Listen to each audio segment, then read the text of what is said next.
Concurrent environment में हमारे पास majorly दो तरह की प्रॉब्लम्स बनती हैं। एक प्रॉब्लम ये होती है कि only one client should be allowed to perform the right operation at a time, right. और प्रॉब्लम दो ये होती है कि partially updated reads should not happen.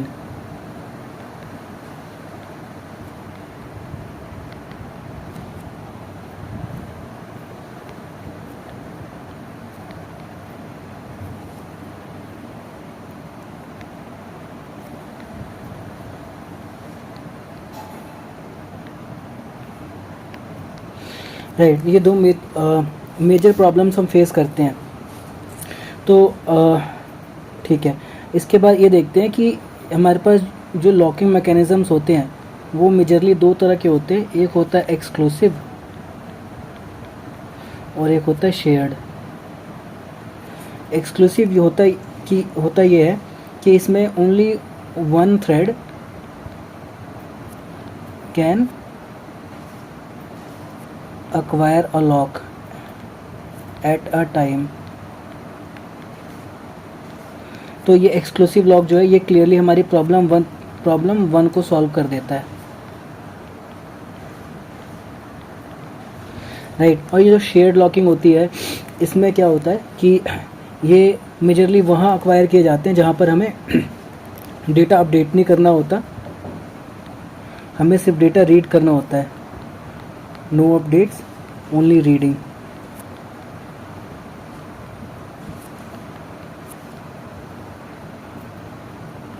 Right, तो ये तो क्लियरली नज़र आता है कि हमारा P1 प्रॉब्लम सॉल्व कर देता है, क्योंकि इसमें only one thread can acquire the lock eight a time, right. तो ये प्रॉब्लम क्लियरली सॉल्व हो रहा है।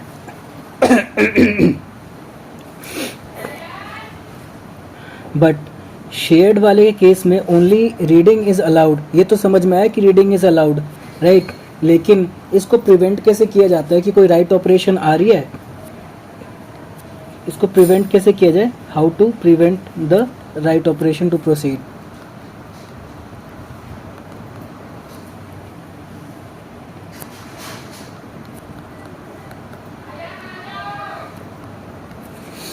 राइट, तो इसमें क्या होता है ना कि जो शेयर्ड लॉकिंग होता है इसमें जो भी रिक्वेस्ट होती है या थ्रेड कह सकते हैं हम उन्हें, रिक्वेस्ट या थ्रेड कह सकते हैं, ये जब भी शेयर्ड लॉक को अक्वायर करते हैं, शेयर्ड लॉकिंग में पिक्चर में आते हैं ये, तो इनको कुछ प्रिविलेजेस दिए जाते हैं, राइट परमिशंस दी जाती हैं इन्हें। ये काइंड ऑफ इन्हें हम फ्लैग की तरह ले सकते हैं। ऑल्दो ये राइट ऑपरेशन नहीं परफॉर्म कर रहे, लेकिन इनको राइट परमिशन दी जाती है, राइट। ये एक फ्लैग की तरह काम करता है कि लेट्स से हमारे पास कुछ रिक्वेस्ट आई R1 R2, ओके। अभी हमारे पास एक रिक्वेस्ट है R1 with write permission R2 और दूसरी रिक्वेस्ट है R2 विद राइट परमिशन। ये दोनों एक शेयर्ड लॉक को हेल्ड किए हुए हैं, they have acquired a shared lock, right? In this scenario, right request comes, right request R3 comes here and tries to acquire the resource, basically the lock, basically it tries to acquire the lock already held by R1 and R2, right? So in this case what will happen, the R1 and R2 will identify that not R1 and R2, basically the system will identify that R3 is a right operation and it should be blocked. Why? Because the resources lock has been acquired by some other requests which have right permission. तो इसको ये यहाँ से ऐसे block कर दिया जाएगा, right. अब क्योंकि जो चबी सिस्टम है वो एडवाइजरी टाइप की लॉकिंग यूज़ करता है, इसको मैंने ऑलरेडी एक वीडियो में एक्सप्लेन किया हुआ है। तो एडवाइजरी लॉकिंग यूज़ करता है, तो ये R3 के लिए ना एक काइंड ऑफ लॉग मैसेज दे देगा या एरर मैसेज दे देगा कि this lock can not, this locking procedure can not proceed, basically this locking operation can not proceed.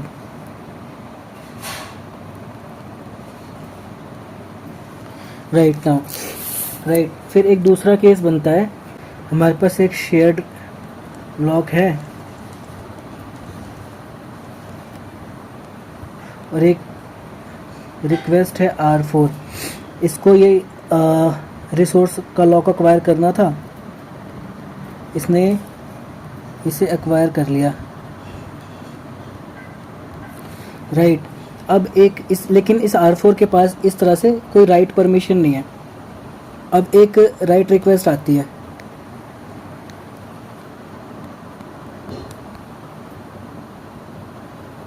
एक राइट रिक्वेस्ट आती है, तो यहाँ पर इसको ये इस सेम रिसोर्स का लॉक अक्वायर करने का ट्राई करती है।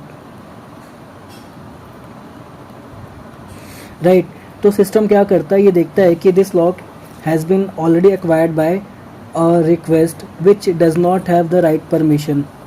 राइट, तो क्या करता है, इससे ये लॉक जो है ना वो काइंड ऑफ मतलब ये चीज़ जो है रिलीज़ कर दी जाती है R4 से, वो चीज़ बेसिकली रिसोर्स जो है फोर्सफुली रिलीज़ करवाया जाता है, लॉक जो है वो रिमूव कर दिया जाता है और लॉक जो है वो इसको असाइन कर दिया जाता है। इस पर एक मैसेज आ जाएगा ओके करके, एक्वायर्ड या ट्रू करके लिख देता हूँ मैं, ट्रू करके, और इसको यहाँ से हटा दिया जाता है, इससे ये लॉक ले लिया जाता है। तो यहाँ पे राइट परमिशन, बेसिकली मैं ये दिखाना चाहता हूँ कि किस तरह से शेयर्ड लॉकिंग में एक राइट रिक्वेस्ट के प्रोसीड करने को रोका जाता है। आई mean how the system prevents a right request from proceeding and how the lock is basically taken away from a thread which does not have a right permission and is assigned to a right request। Right, तो ये चीज़ दिखाता हूँ मैं, ये सारा यहाँ पर जो है एडवाइजरी लॉकिंग के थ्रू होता है। ये एक एप्लीकेशन लेवल, ये एडवाइजरी लॉकिंग मैकेनिज्म जो है ये एप्लीकेशन कोड लेवल पर ही मेंटेन करी जाती है।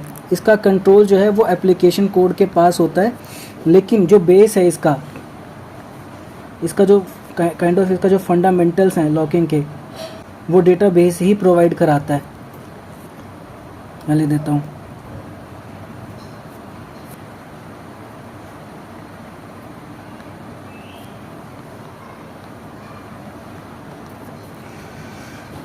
जो फंडामेंटल्स हैं इसके वो डेटाबेस प्रोवाइड कराता है।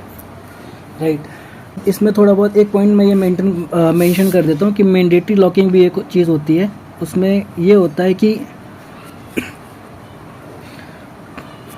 When a request tries to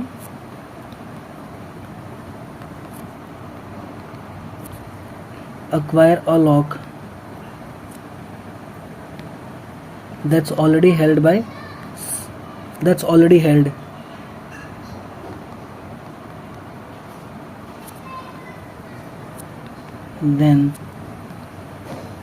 then this request or thread is sent to the waiting pool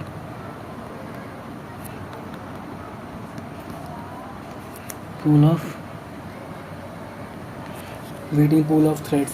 तो यहाँ पर जो एडवाइजरी और मैंडेटरी लॉकिंग मैकेनिज्म्स हैं इनके बीच में एक जो डिफरेंस है वो ये है कि मैंडेटरी लॉकिंग के केस में जो दूसरा थ्रेड आता है वो वेटिंग पूल में भेज दिया जाता है उसको। लेकिन एडवाइजरी लॉकिंग के केस में क्या होता है ना कि जब भी एक ऐसे रिक्वेस्ट आती है which is trying to acquire a lock that's already held, in that case the system immediately if the lock is free by the time the second request is trying to acquire the resource, the lock is immediately assigned to this new request. Otherwise the system gives a success basically a assertion message that this lock is already held by some other thread and this operation cannot proceed right now। तो इस तरह का एक message आता है उस तरफ से, वो वेटिंग पूल में इसको नहीं भेजता और इसको as a error checking mechanism के फॉर्म में भी हम ले सकते हैं जो एजर्शन मैसेजेस हैं। और एक और पॉइंट यहाँ पे शेयर लॉकिंग केस में मेंशन कर दूँ, ये जो R1 और R2 का जैसे मैंने बताया कि इन लोग R1 ने भी लॉक अक्वायर कर लिया, फिर R2 ने भी लॉक अक्वायर कर लिया, तो बेसिकली एग्जैक्टली ये लॉकिंग अक्वायर नहीं करी जाती जब रीडिंग ऑपरेशन आती है शेयर लॉकिंग के केस में। यहाँ पर R1 और R2 को लॉक अक्वायर करने की ज़रूरत नहीं है उनके पास, लेकिन राइट परमिशन होना चाहिए। लॉक अक्वायर करना बेसिकली समझाने के लिए बता रहा हूँ मैं कि ये लॉक अक्वायर करते हैं, बट इसके इंटरनली ये अपना कुछ मेंटेन करता है जिसके थ्रू सिस्टम को ये अंडरस्टैंडिंग रहती है कि ये रिसोर्स, पर्टिकुलर रिसोर्स जो है वो कुछ थ्रेड जो है ऑलरेडी एक्सेस कर रही हैं जिनके पास राइट परमिशन है, और एक दूसरी थ्रेड जो कुछ अपडेट करना चाहती है फाइल में उसको अभी अलाउ नहीं करना चाहिए। तो इस तरह की सिचुएशन होती है शेयर्ड लॉकिंग के केस में। अब एक प्रॉब्लम देखते हैं इसमें कि लेट्स से मल्टीपल क्लाइंट्स हैं जो सेम डेटा रिसोर्स एक्सेस करना चाहते हैं, उसके अंदर लेट्स से कोई रिक्वेस्ट है, कोई राइट ऑपरेशन या कोई रीड ऑपरेशन की रिक्वेस्ट जा रही है, राइट। और डिस्ट्रीब्यूटेड एनवायरनमेंट में क्या होगा कि both request can fall on different nodes, right. तो इसमें प्रॉब्लम क्या आएगी, लेट्स से एक क्लाइंट C1 है हमारे पास और इसने एक रिक्वेस्ट R1 फायर करी है, राइट। R1 फायर करी और इसने एक लॉग था, मतलब इसका नाम दे दें, लेट्स कॉल इट A, और इसको एक्सक्लूसिव मोड में इसको एक्वायर किया, राइट। तो क्या हुआ कि इसने एक्वायर कर लिया ये लॉक। अब क्या हुआ, मतलब आगे प्रोसीड कर रहा था और प्रोसीड करते करते ये क्लाइंट फेल हो गया, C1 गॉट डाउन, राइट। तो अब क्या हुआ, R1 तो सर्वर पे चला गया, सर्वर उसको प्रोसेस कर रहा है, लेकिन C1 जो है फेल हो गया। इससे क्या हुआ कि the lock got released.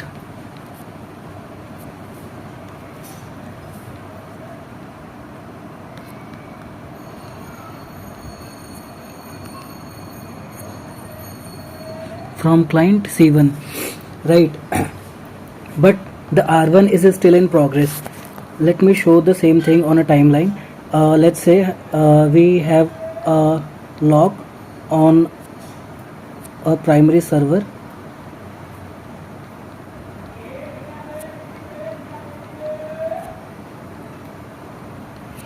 then we have a client 1 and we have a client 2 and we have some storage on the same primary server,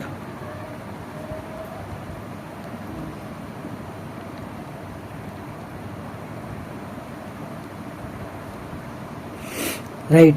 इसमें क्या है, ये वाला जो पॉइंट है ना, lock on a primary server और storage on a primary server, basically क्या हो गया कि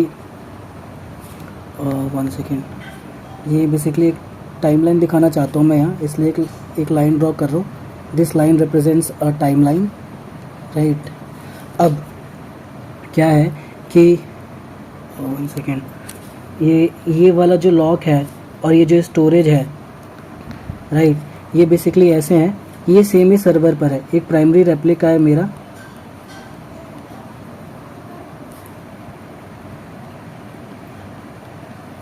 राइट। इस प्राइमरी रेप्लिका पे ही ये लॉक है। Basically there is an object with which this lock is associated, then there is some storage associated with this primary server, right. So in order to show these two entities on a timeline, I have separated them here. यहाँ पर इसको कर दिया, यहाँ पर इसे कर दिया, राइट। अब क्या हुआ कि क्लाइंट 1 जो है वो रिक्वेस्ट फायर करता है R1 in order to acquire a lock on some resource, right. तो इसने एक रिक्वेस्ट 1 फायर करी, फायर करी लॉक एक्वायर करने के लिए, ठीक है। तो इसने क्या किया, इसने रिस्पॉन्स दिया, ऐसे दिखा देता हूँ मैं इसको, ऐसे किया, इसने इसको ऐसे रिस्पॉन्स दिया कि लॉक एक्वायर कर लिया गया है और इसका लॉक का नाम A है, एक्सक्लूसिव मोड में एक्वायर्ड है, राइट। अब क्या हुआ कि लॉक एक्वायर करने के बाद ये क्लाइंट जो है क्लाइंट 1 जो अभी स्टोरेज पे जाएगा, मतलब ये एक्वायर करने के बाद अब ये स्टोरेज पे जाएगा डेटा राइटिंग के लिए, या कोई भी दूसरा काम हो सकता है, राइट। तो अब ये इसके आगे बढ़ रहा था, लेकिन रास्ते में क्लाइंट जो है फेल कर गया, क्लाइंट 1 जो है यहाँ पर फेल हो गया, राइट। तो क्या हुआ कि R1 जो है is still in progress,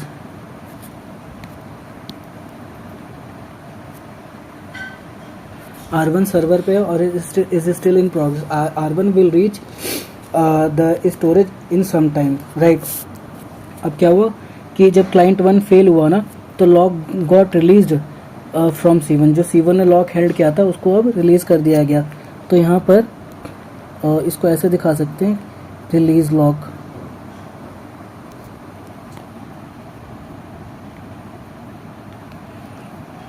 release lock ए, ऐसे करके ये कर दिया। तो अब ये फ्री हो गया। अब एक क्लाइंट 2 आया, ये सेम रिसोर्स को एक्सेस करने के लिए एक रिक्वेस्ट R2 फायर करेगा। R2 फायर कर दिया, सिस्टम ने इसको लॉक दे दिया, राइट।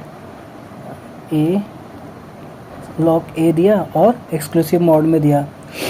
अब क्या हुआ कि R1 अभी सिस्टम में प्रोग्रेस में है, राइट, और अब R2 भी सिस्टम में आ गया।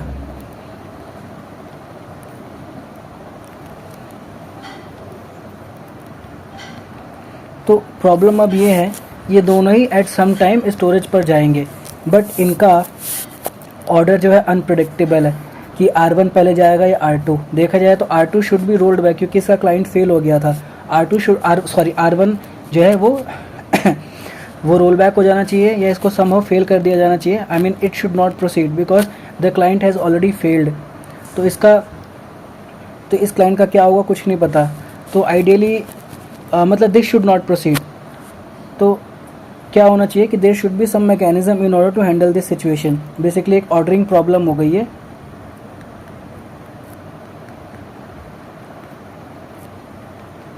कि R1 पहले पहुंचेगा या R2 पहले पहुंचेगा, राइट।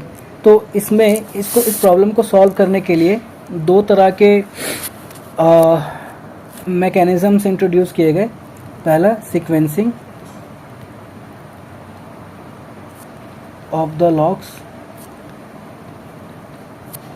दूसरा लॉक डिलेज। जो लॉक डिलेज के बारे में बाद में बात करेंगे। तो जो सीक्वेंसिंग ऑफ द लॉक्स होती है ना, उसमें क्या होता है कि जिस पॉइंट पे जैसे अब मैं यहाँ से वापस से शुरू करता हूँ। R1 ने क्या किया कि क्लाइंट 1 ने क्या किया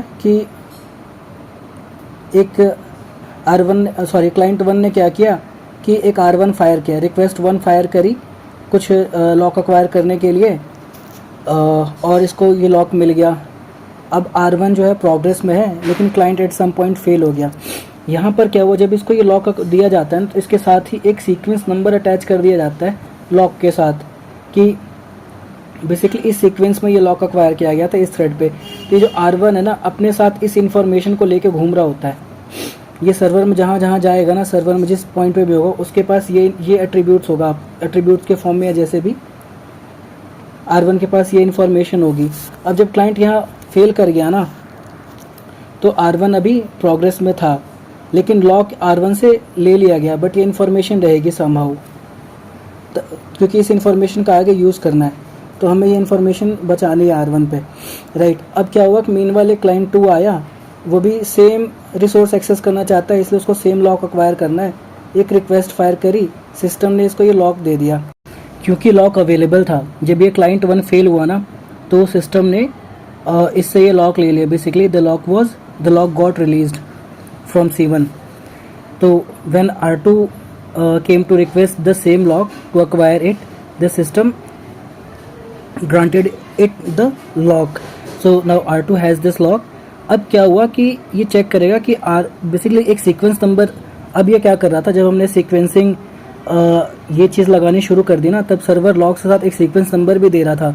तो सर्वर के पास ये सीक्वेंस नंबर ऑलरेडी यूज्ड था, तो इसने एक नया सीक्वेंस नंबर जनरेट करके दिया है इसको। अब ये इन्फॉर्मेशन जो है वो इस R2 रिक्वेस्ट के साथ घूम रही है, राइट। अब जब R1 और R2 मतलब कि जैसे कि पहले अभी ऑर्डरिंग का प्रॉब्लम आ रहा था कि पहले कौन पहुंचेगा, अब लेट्स से पहले R2 पहुंच गया, राइट। तो R2 पहुंचा तो ये देखिएगा कि सर्वर बेसिकली चेक करेगा कि इसने जो सीक्वेंस नंबर दिया था क्या वही सीक्वेंस नंबर है इसके पास। मतलब अब बेसिकली अब यहाँ पे अप्रोचेस आ जाते हैं कि अब हम किस तरह से इसको एंटरटेन करते हैं। पहला, सर्वर क्या कर सकता है, एक केस 1 बनता है, मैं यहाँ लिख देता हूँ अच्छे से। केस 1 बनता है फर्स्ट कम फर्स्ट सर्व्ड वाला सिनेरियो हो सकता है, राइट। कि जो भी पहले आएगा उसको मतलब रिसोर्स एक्सेस करने दिया जाएगा। लेट्स से R1 आया, R1 पहले फायर किया गया था, ऑलरेडी सा क्लाइंट फेल हो गया, तो R1 पहले आया तो हमने इसका लॉक वर्जन नंबर चेंज ही नहीं चेक किया, सीक्वेंस नंबर चेक नहीं किया। R1 पहले आया, हमने इसको अलाउ कर दिया क्योंकि ये पहले आया था। R1 reaches first, R1 reaches before R2, इसलिए इसको हमने अलाउ कर दिया, राइट। लेकिन इससे हमारा जो पर्पस था ना कि जो क्लाइंट हमारा फेल हो चुका है उसके थ्रू जो रिक्वेस्ट फायर हुई थी हमें वो एंटरटेन नहीं करनी है, वो डिस्कार्ड करनी है। तो ideally the R1 should have been discarded.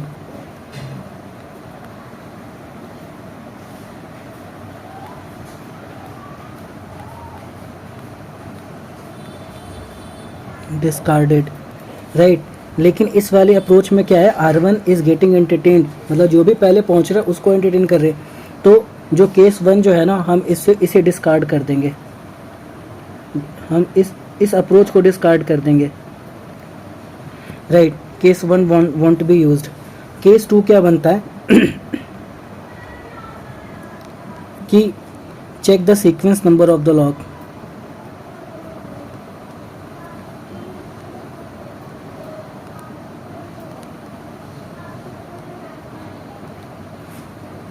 And compare it, right.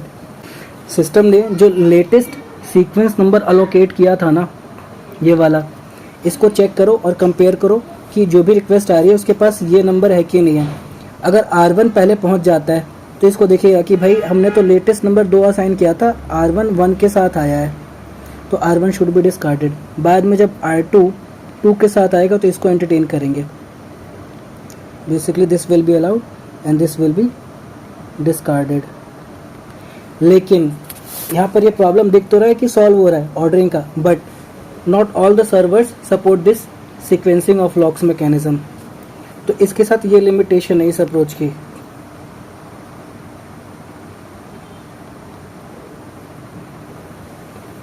इसकी लिमिटेशन ये है, not all servers entertain support this feature.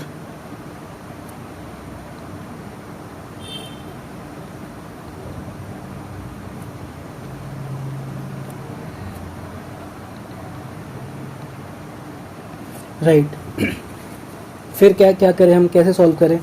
तो इसमें दूसरा सॉल्यूशन आता है लॉक डिलेज का, राइट। अगेन से मैं टाइमलाइंस ड्रॉ कर रहा हूँ। इसमें क्या है, मेरे पास लॉक है on a primary server,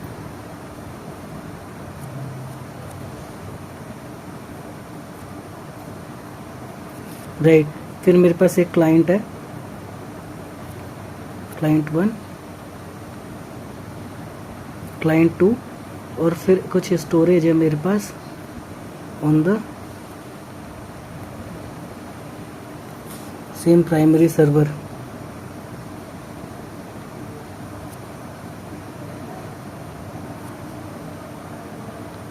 right. ये टाइमलाइंस है मेरी, राइट। इसने एक R1 फायर किया टू अक्वायर द लॉक, इसने दे दिया। यहाँ पे हम सीक्वेंस नंबर का यूज़ नहीं कर सकते, राइट। तो यहाँ पे हम देखते हैं कि ये प्रॉब्लम सॉल्व कैसे होती है। तो इसने एक लॉक दिया इसको जिसका नाम A है, in an exclusive mod, right. ये इन्फॉर्मेशन दे दी R1 को, राइट। अभी आगे चला, टाइमलाइन आगे बढ़ी और ये रिक्वेस्ट यहाँ पहुँचा है, राइट, लेकिन तब तक ये फेल हो गया, राइट। तो ये फेल हो गया। अब क्या होगा कि R1 जो है वो प्रोग्रेस में है, लेकिन क्लाइंट 1 जो है वो फेल हो गया, तो lock should be released, right. अब क्या हुआ कि क्लाइंट ये आया 2, इसने अब रिक्वेस्ट फायर करी R2 करके, रिक्वेस्ट फायर करी। एक मिनट,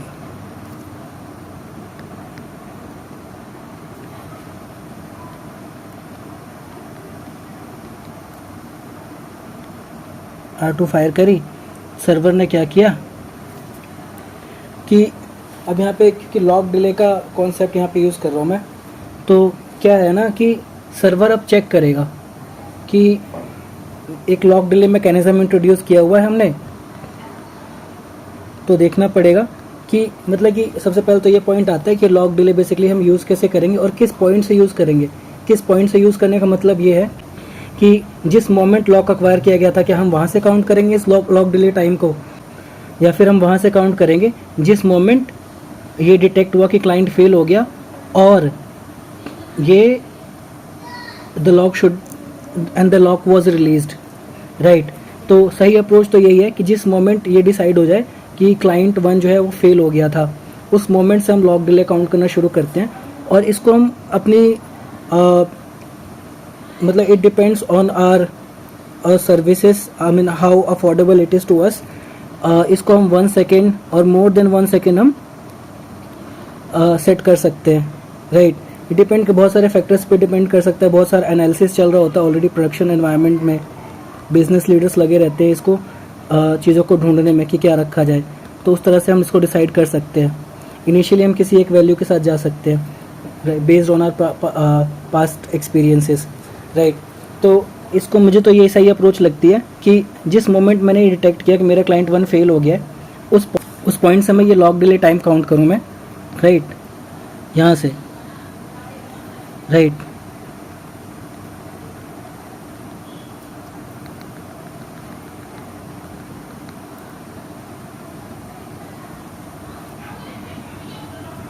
यहाँ से यहाँ तक मैं काउंट करूँगा लॉक डिले, राइट। तो जस्ट इस लॉक डिले के बियॉन्ड मैं एज्यूम करता हूँ कि ये मेरा रिक्वेस्ट गया है प्राइमरी सर्वर पे। अगर इस लॉक डिले टाइम पीरियड में ही कोई रिक्वेस्ट आ जाती, फॉर एग्जांपल R2, तो हम उसको डिस्कार्ड कर देते। तो इसको हम ऐसे लिख सकते हैं, इफ़ अ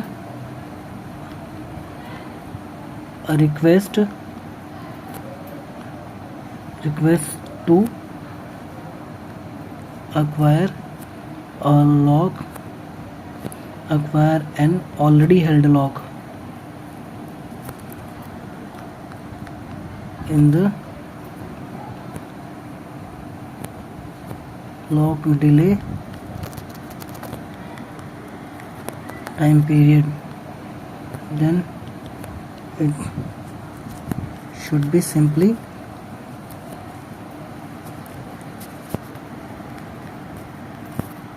डिस्कार्डेड, राइट।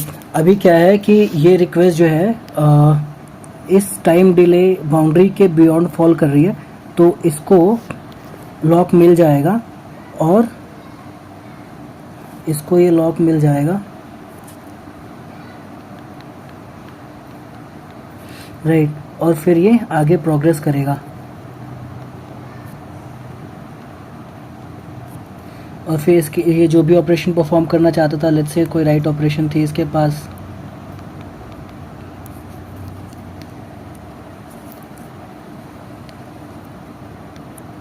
तो वो राइट ऑपरेशन परफॉर्म करेगा और इसको ओके मिल जाएगा।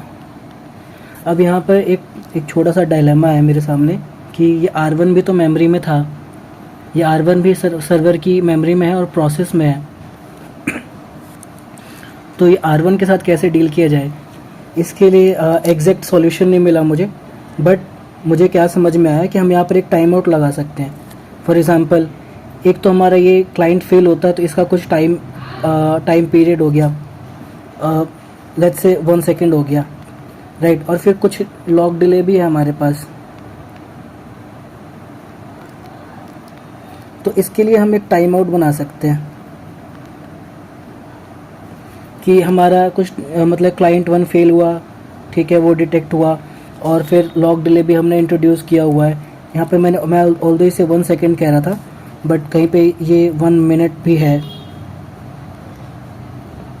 राइट। तो हम एक टाइम आउट पैरामीटर यूज़ कर सकते हैं R1 के लिए कि R1 जो है इस टाइम पीरियड में यहाँ तक पहुँच जाना चाहिए। बेसिकली देखा जाए तो इस पॉइंट के बाद बियॉन्ड दिस पॉइंट अगर R1 बिफोर दिस पॉइंट अगर R1 यहाँ लैंड करता है तो आई थिंक कि we can update the resource safely. But problem ये आ जाता है कि फिर ये क्लाइंट अपने एंड पर इसको अपडेट कर पाएगा कि नहीं। कोई राइट ऑपरेशन है, मतलब कि बैक एंड सर्वर पे चीज़ें जो होंगी वो कंसिस्टेंट होंगी। If R1 falls on the storage server before this timeline, right, in that case I think the data will remain consistent on the backend server.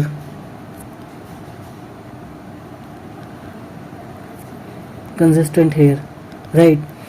Client side कुछ भी होगा उसका हमें देखना पड़ेगा कि उसको हम कैसे डील करें, वो एक प्रॉब्लम रहता है क्योंकि ये फेल हो गया था। या तो क्लाइंट जब आता है तो अपने एंड या तो हम उसी टाइम पर जिस मोमेंट हमें ये डिटेक्ट होता है कि क्लाइंट 1 फेल कर गया है, तो उसके थ्रू आई हुई जितनी भी रिक्वेस्ट है हम वो डिस्कार्ड कर दें। बट इसमें प्रॉब्लम, इसको डिस्कार्ड करने में प्रॉब्लम क्या है कि हमारा डेटा लॉस होगा, राइट, डेटा लॉस होगा, और ये डेटा बेसिकली ड्यूरेबिलिटी को इम्पेक्ट करता है, राइट। तो इससे क्लाइंट साइड प्रॉब्लम होगी, हमारी कोई थर्ड पार्टी है उसका डेटा लॉस होगा इस तरह से, तो ये एक प्रॉब्लम बन जाती है, राइट। तो अभी तो मुझे ये समझ में आया कि हम बैकएंड सर्वर पे डेटा कंसिस्टेंट रख सकते हैं अगर हम यहाँ पे टाइम आउट वाला प्रोसीजर यूज़ करें। इस पॉइंट के बियॉन्ड अगर ये R1 फॉल करता है, लेट्स से ऐसे आया, इधर ऐसे फॉल कर रहा है, तो हम इसको सेफली, ये बेसिकली सर्वर इसको डिस्कार्ड कर देगा stating the time out bounds, ठीक है। तो ये तो सेफ है, राइट। और लेकिन अगर इसके इधर फॉल करता है तो यहाँ पे डेटा जो है ये कंसिस्टेंट होगा क्योंकि कोई और रिक्वेस्ट नहीं है इस रिसोर्स को एंटरटेन करने वाली, राइट। तो ये प्रॉब्लम यहाँ सॉल्व कर जाती है। लेकिन जो क्लाइंट फेल कर गया है ना यहाँ पे, इसको कोई अपडेट नहीं मिलेगा, तो हो सकता है ये यहाँ पे रीफायर कर दे इस रिक्वेस्ट को जब आएगा। तो उसको हम कैसे सॉल्व कर सकते हैं, वहाँ पर हम आइडेम्पोटेंसी लगा सकते हैं,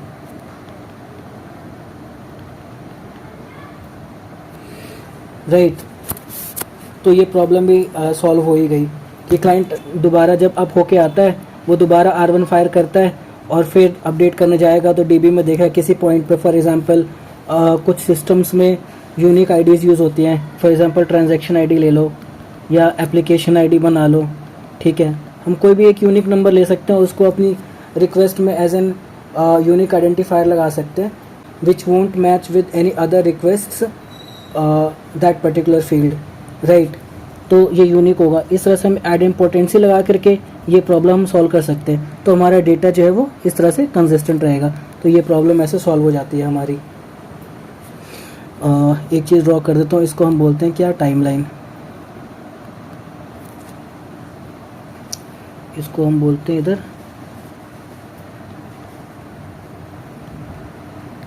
टाइमलाइन।